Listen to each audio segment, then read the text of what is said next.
Bonjour à tous, bienvenue dans mon portefeuille PEA, épisode numéro 31. Alors aujourd'hui nous allons voir des ordres de vente que j'ai mis dans mon portefeuille. Donc c'est des transmissions d'ordre à la vente.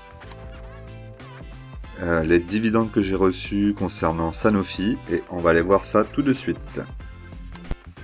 Alors on se retrouve sur mon portefeuille, donc vous pouvez voir qu'actuellement mon portefeuille affiche un total de 12 784,58 €. En espèces, je suis à 714,10 €. Donc, vous verrez tout à l'heure sur le tableau des dividendes que j'ai reçu un dividende de Sanofi. Donc là, je suis en moins-value. Bon, on est samedi, donc du coup, ça donne une moins-value à moins 0,19 €.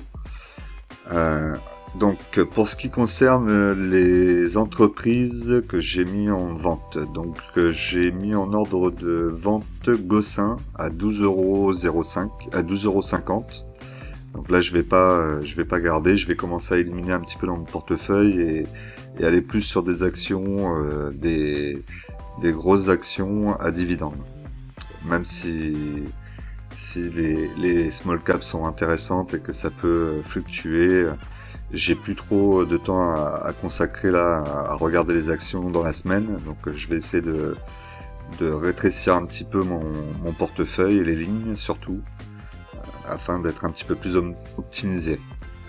Voilà, donc là, première action donc que je vais essayer de mettre en vente, que j'ai mis en vente d'ailleurs, donc à 12,50 €, c'est Gossin.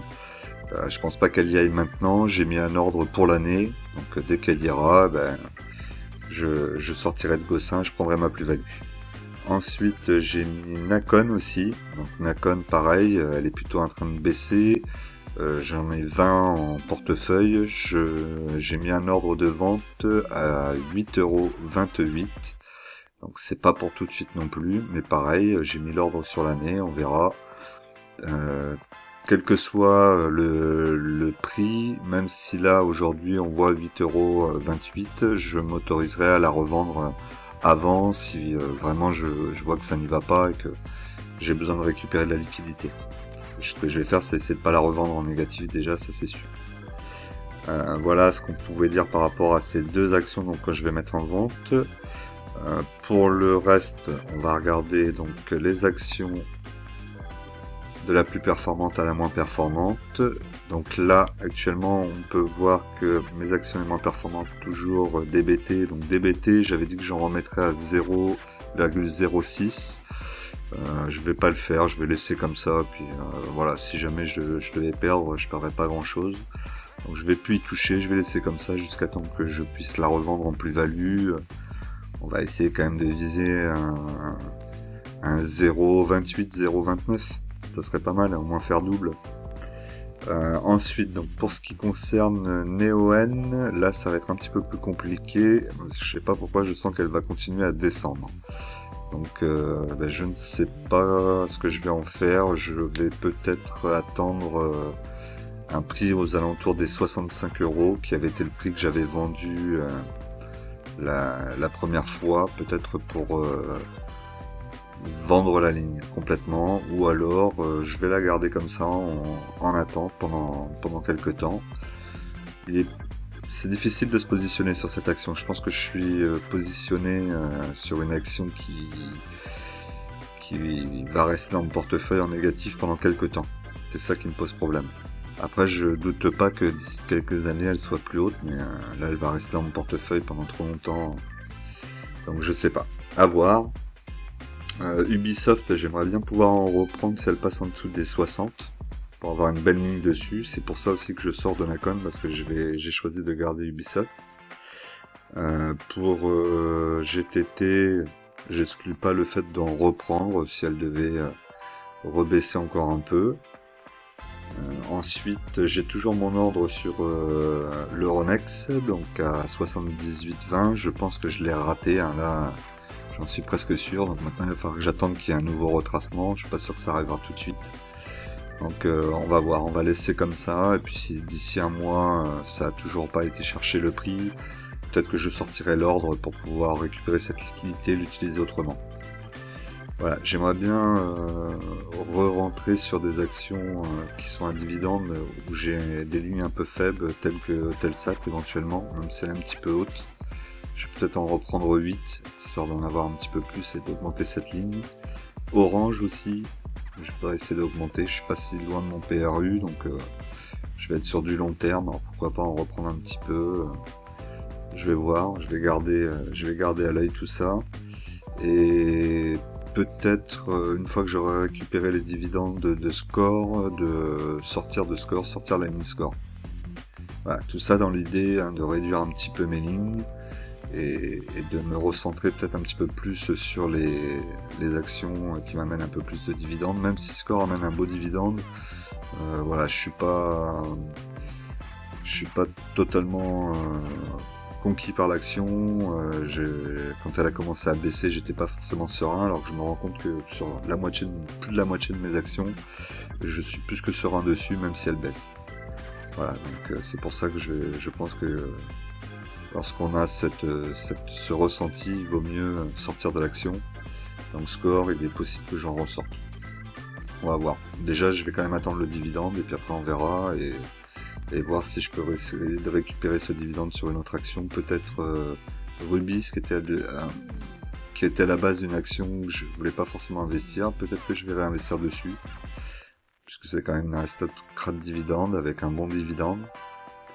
Et Total aussi, peut-être s'il y a un petit retracement, on reprendra encore un peu. Ça, je pense que là-dessus, il n'y a pas de problème particulier. On peut voir aussi que Abenbave a bien accéléré, puisque là on est passé à 30%. Donc là pareil, j'ai raté l'occasion d'en reprendre vers les 46.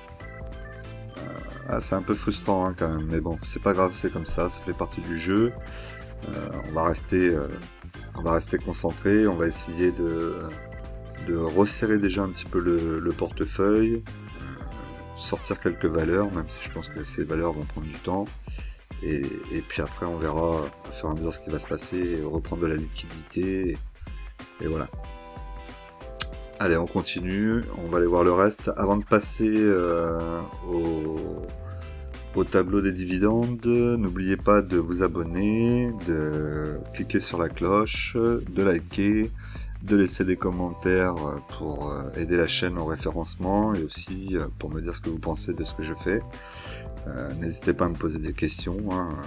Vous pouvez aussi me rejoindre sur Telegram et Instagram. Alors on se retrouve sur mon tableau de dividendes. Donc on peut voir que ici j'ai touché donc le dividende de Sanofi de 48 €. Forcément c'est plutôt intéressant. Bon, là ça commence un peu à accélérer au niveau des dividendes. Le mois prochain, le mois de juin va être le plus gros mois de dividendes pour moi, puisque on va être aux alentours de 150, puisqu'il manque aussi le dividende d'ici de score. A priori il serait au mois de juin, donc 19 €. Là ça peut être assez intéressant. Il y a Orange aussi, 6 €, donc je vais peut-être être aux alentours de 160 € au mois de juin. Pour le reste, on peut voir aussi que j'ai touché un dividende de Abenbave, donc ici de 2,10 €, alors qu'à la base j'étais parti plutôt dans l'idée d'avoir 1,92 € sur Abenbave.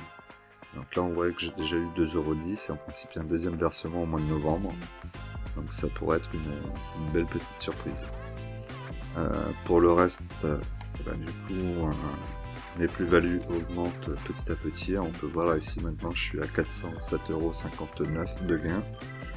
Donc, après l'été, un peu comme beaucoup d'entre vous, si vous investissez sur les dividendes, ce chiffre va fortement augmenter. Voilà, on peut voir là ici un Gossin, ce que je vous disais, c'est ici. Donc là vous voyez que je l'avais ici. Alors là ici Gossin c'était à 10,28 €.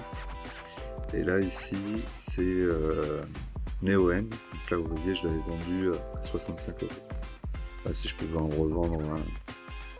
revendre les 12 à ce prix là, ça aurait pu être sympa. Mais c'est pas pour demain, là maintenant ça va vraiment pas être pour demain. Voilà pour le tableau des dividendes. Donc pareil, vous voyez les dividendes ne sont pas assez importants pour certaines lignes. Telsat, on est à 9,42% 9,42% de dividendes. C'est pas, la ligne n'est pas assez importante. Orange se trouve ici. On est à 6,09. Bah, c'est pareil, j'ai pas assez. Donc voilà. Voilà ce que je pouvais vous dire donc sur mon portefeuille. On va revenir donc, sur mon tableau. Donc là, on va regarder donc la plus-value de mon portefeuille. Donc actuellement la plus-value est de plus 5,11%, soit 602,75 €, toujours pour cette année 2021. On va aller regarder mon tableau de la semaine. Donc là, on a le tableau. Vous voyez une petite augmentation. J'ai fait 1% de mieux par rapport à la semaine dernière en n'ayant quasiment rien fait. C'est surtout lié au gain des dividendes. Voilà, la vidéo est terminée, donc j'espère que ça vous a plu. N'oubliez pas, en investissement, les impatients payent pour les patients. À très vite.